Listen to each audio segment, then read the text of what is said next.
The house was unusually quiet, the kind of silence that echoes when you expect warmth but get emptiness. She moved through the space mechanically, hanging ornaments alone, pretending the stillness didn't hurt. Her husband had called that morning, flight delayed then cancelled. "Sorry, work emergency," he had said, for the 4th time in 2 months. She hadn't argued. She never did anymore. With the roast in the oven and wine half poured, she had settled in for another Christmas alone. Until the knock came. She opened the door to find her stepson standing there, dusted in snow, holding a duffel bag and wearing that crooked smile she remembered. "Mind if I crash here tonight?" he asked, shrugging like it wasn't odd to show up after months of no contact. She welcomed him in, surprised at how much he'd changed. Taller, broader, confident. His eyes lingered on her robe for a moment too long, but she ignored it. They caught up over cocoa. He talked about grad school, life in the city, how everything felt chaotic lately.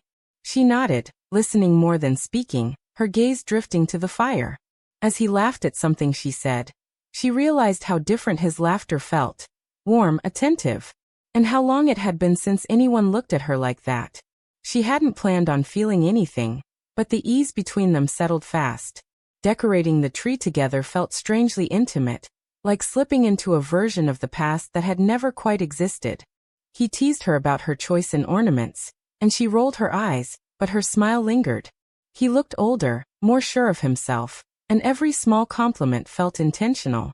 "You still look amazing," he said, not flippantly, but quietly, like it mattered. She pretended not to hear. He noticed. After dinner, the conversation turned personal. He admitted his girlfriend had moved out months ago. She confessed her marriage had stopped feeling like one. "Sometimes I feel invisible," she said, more to herself than him. He didn't offer false comfort, just listened. When she stood to clear the dishes, his hand brushed hers. It was nothing. And it was everything. He didn't pull away. Neither did she. They both knew the line existed. And they both hovered near it. The wine made her feel warmer than it should have. His attention, steady and quiet, made her feel younger than she was. She looked at him, really looked, and saw not the boy she once knew, but a man who made her feel unmistakably noticed. The house had gone still, but her thoughts raced. She stood outside the guest room, unsure if she wanted to knock or walk away. Before she decided, he appeared behind her. No words, just eyes full of hesitation and something heavier. She whispered, "This can't happen." He didn't argue, just looked at her like she was the only thing in the room. She didn't move. Neither did he. Seconds stretched. Then she reached for the door, but opened the wrong one.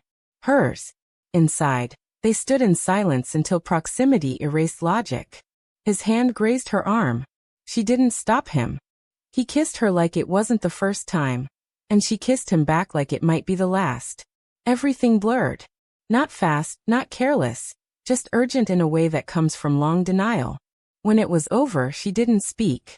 He didn't ask her to. He just held her, like she was something worth keeping warm. She stared at the ceiling, not regretting, not justifying, just breathing. The room smelled like pine and guilt. She turned her head, met his gaze, and let the silence settle again. For once, she wasn't thinking about consequences. Just the fact that, finally, someone chose her. She woke to soft morning light, and the smell of coffee drifting through the air. The other side of the bed was empty. No note. No trace. Just a robe folded neatly on the chair. She dressed quickly, found him in the kitchen, casually whisking eggs like nothing had happened. He smiled, said good morning, asked how she slept. She answered with a nod, unsure of what to say. They didn't mention the night. Not directly. But everything felt changed. The way he moved around her, careful but not distant. When it was time for him to leave, he hugged her. Firm, warm, longer than usual. "Merry Christmas," he said, then added quietly, "I hope you got something you really needed." She didn't reply. Just watched him go. Days later, her husband returned, full of apologies and stories about work. She listened, nodded, acted like nothing had shifted. But something had. She couldn't forget. Not the feeling of being wanted, of being seen. Her stepson never brought it up again. Neither did she. But every December, When the house filled with lights and silence, she remembered. Not with pride. Not with shame. Just clarity. That night, for once, had been hers.